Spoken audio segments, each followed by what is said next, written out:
ورحمة الله وبركاته. أعوذ بالله من الشيطان الرجيم. بسم الله الرحمن الرحيم. ولو أنا كتبنا عليهم أن يقتلوا أنفسكم أو يخرجوا من دياركم ما فعلوه إلا قليل منهم ولو أنهم فعلوا ما يوعظون به لكان خيرا لهم وأشد تثبيتا وإذا لآتيناهم من لدنا أجرا عظيما ولهديناهم صراطا مستقيما ومن يطع الله والرسول فأولئك مع الذين أنعم الله عليهم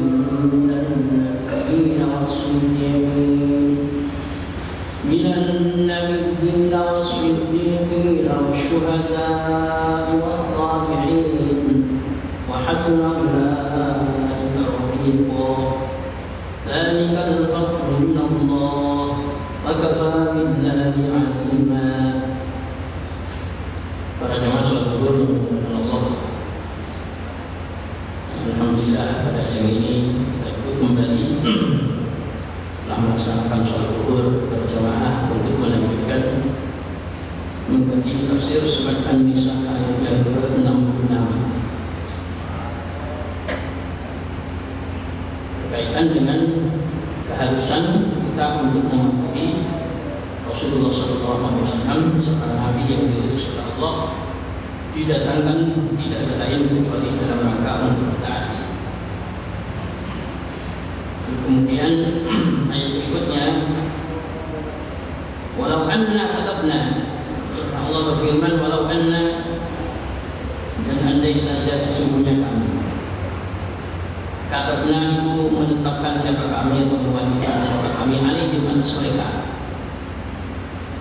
Menetapkan pada apa? Alim anfusakum, pada ukul anfusakum. Apa? Ukul anfusakum, membunuh pada kalian, anfusakum pada diri kalian sendiri. Al-Khurju, atau mengeluarkan kalian min diyarikum, atau keluarlah kalian min diyarikum dari kampung halaman kalian, dari rumah-rumah kalian.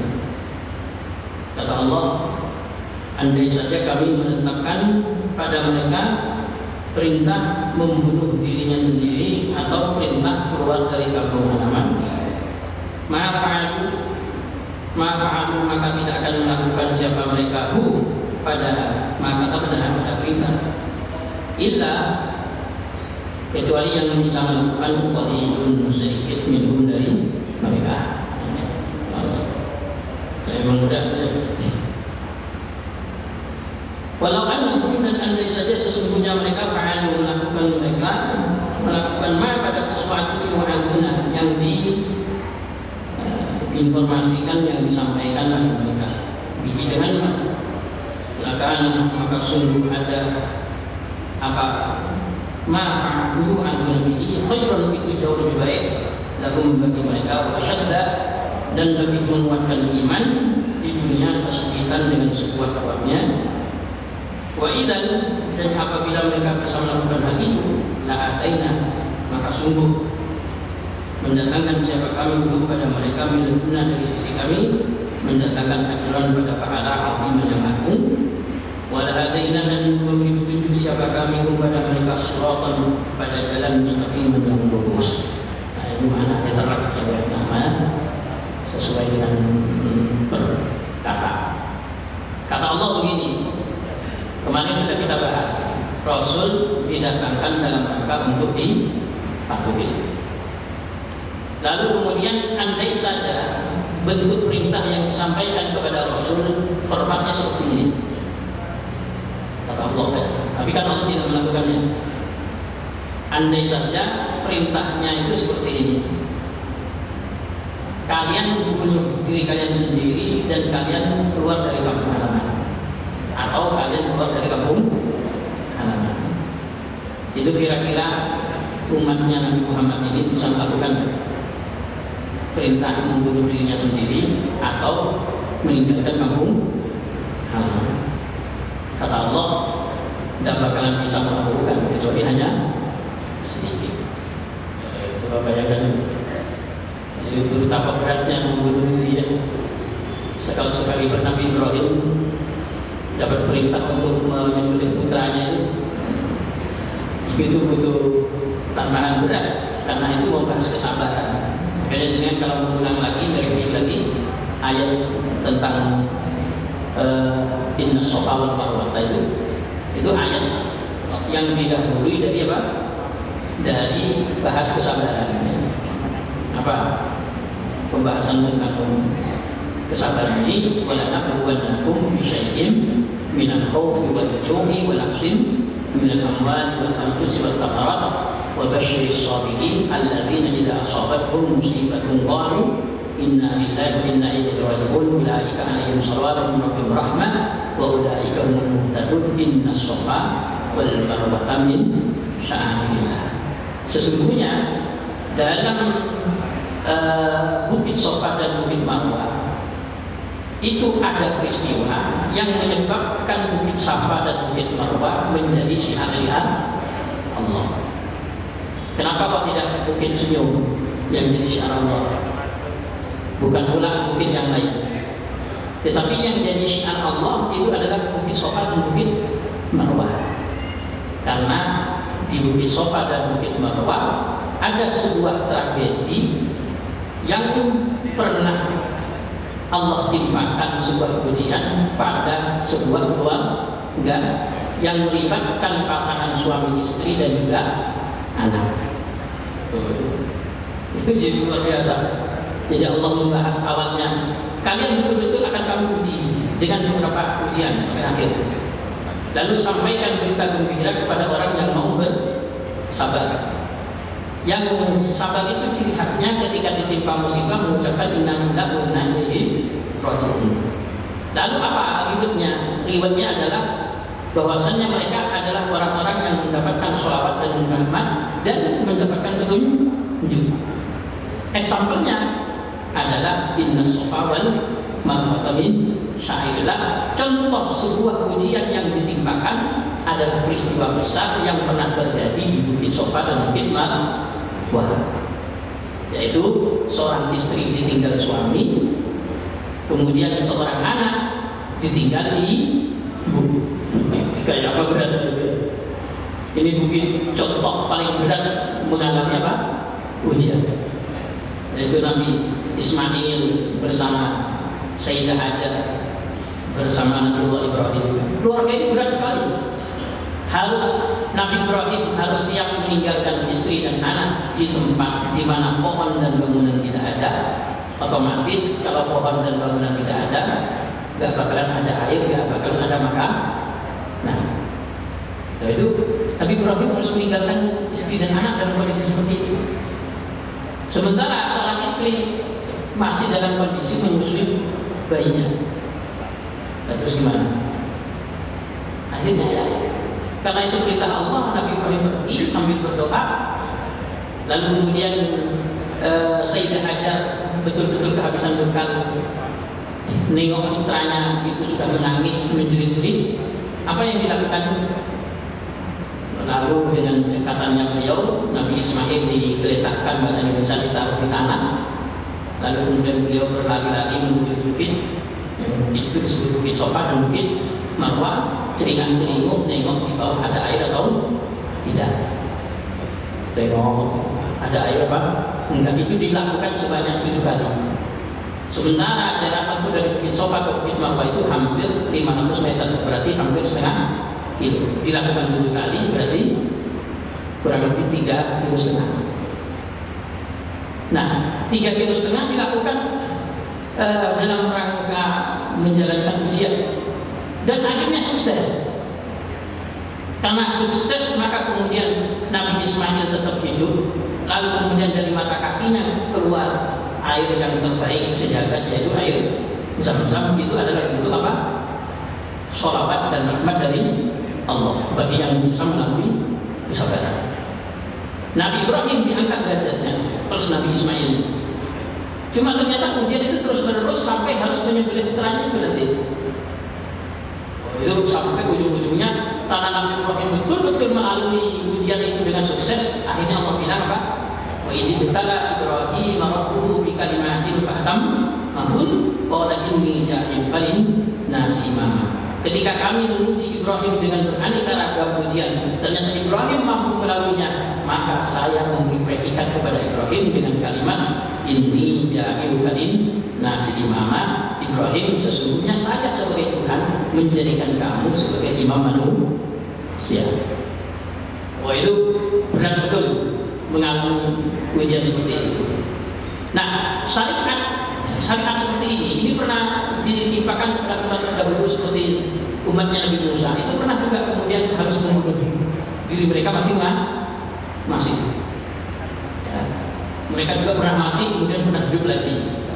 Nah, Allah Subhanahu wa taala menyebutkan bahwasanya Nabi seorang rasul tidak ada lain didatangkan kecuali dalam rangka ini.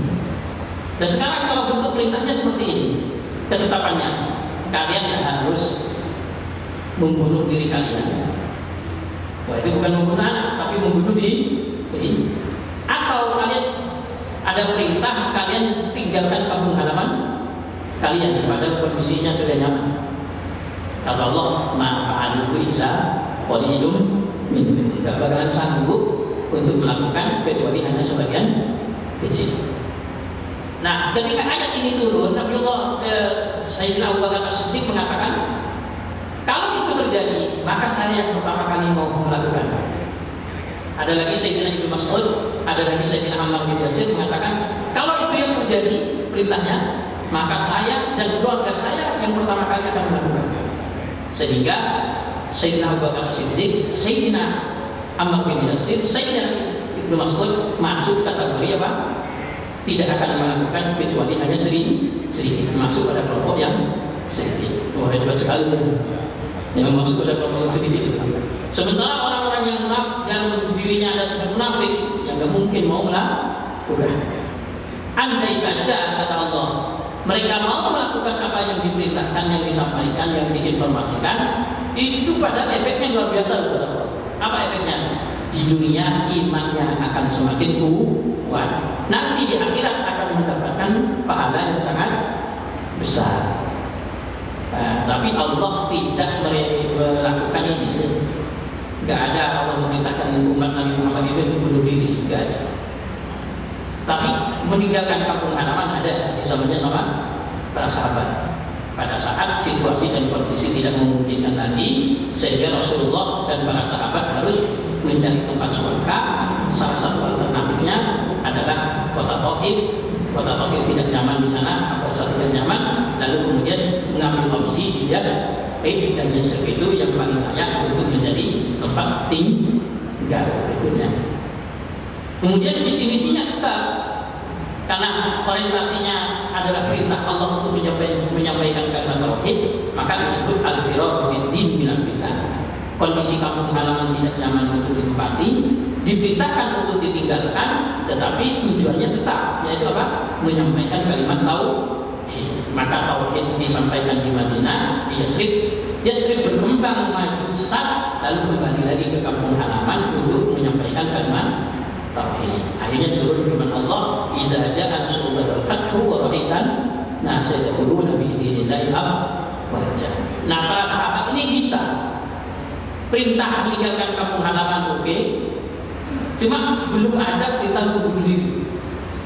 Tapi meninggalkan kampung halaman siap. Kenapa? Karena para sahabat masuk komitmen itu tidak akan pernah bisa melakukan kecuali hanya sebagian kecil, dan sebagian kecil itu adalah mereka ini. Nah, coba sekarang kalau perintah itu datang ke kita, sementara kita dengan pekerjaannya sudah keren, hebat semua, sudah mapan posisinya, rumah nggak tanggung-tanggung, cukup satu, sudah lebih dari satu kendaraan, semuanya sudah nyaman. Tahu-tahu sudah terintegrasi pindah ke tempat mau nggak? Kata Allah, ma'afahu indah qalilu minhum. Nggak akan bisa melakukan kecuali sebagian kecil. Makanya betul disebut sampai Rasulullah sampai mengatakan la hijrata ba'dal fathi walakin jihadun waniyah. Enggak bakalan ada lagi hijrah yang bisa mengimbangi hijrahnya para sahabat, kecuali yang ada hanya hijrah karena dalam rangka jihad dan karena tulusnya niatnya. Jadi nggak ada lagi yang bisa seperti sahabat itu memang meninggalkan kampung halaman. Nggak ada. Sahabat kemudian dengan kondisi seperti itu, ya. Kemudian sebuah perjuangan, lalu kemudian harus berjihad, harus berdakwah, itu berapa kali berjihad? Berat betul itu hijrahnya para sahabat. Nggak ada yang bisa menyamai.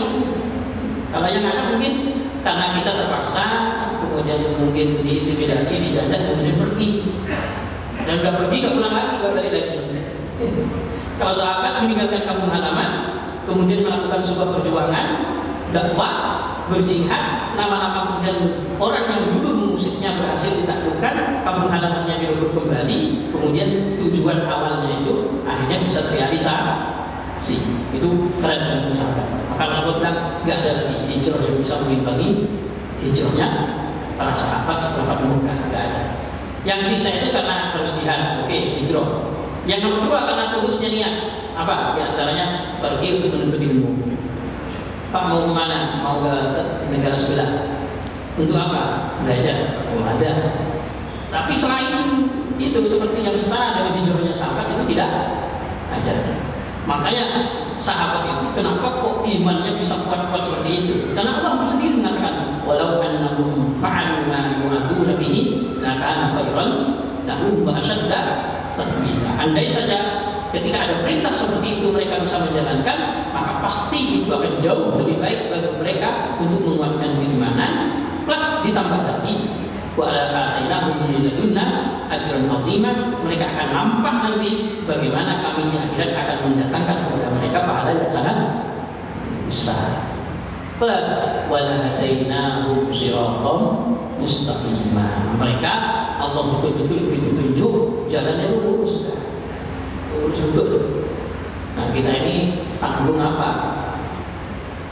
Tanggung kita ini. Makanya kadang Allah sudah menyebutkan anna hadza sirati mustaqiman fattabi'uhu wa la tattabi'us subula fatafarraqu an sabili. Kata Allah, jalanku ini sudah lurus.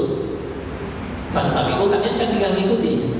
Wa la tattabi'us subul, jangan ikut ajaran-ajaran yang lain-lain. Kalau kalian ikut jalan-jalan yang lain, fatafarraqu an sabili, maka kalian akan bercerai-berai mengikuti jalan yang lurus dari Allah.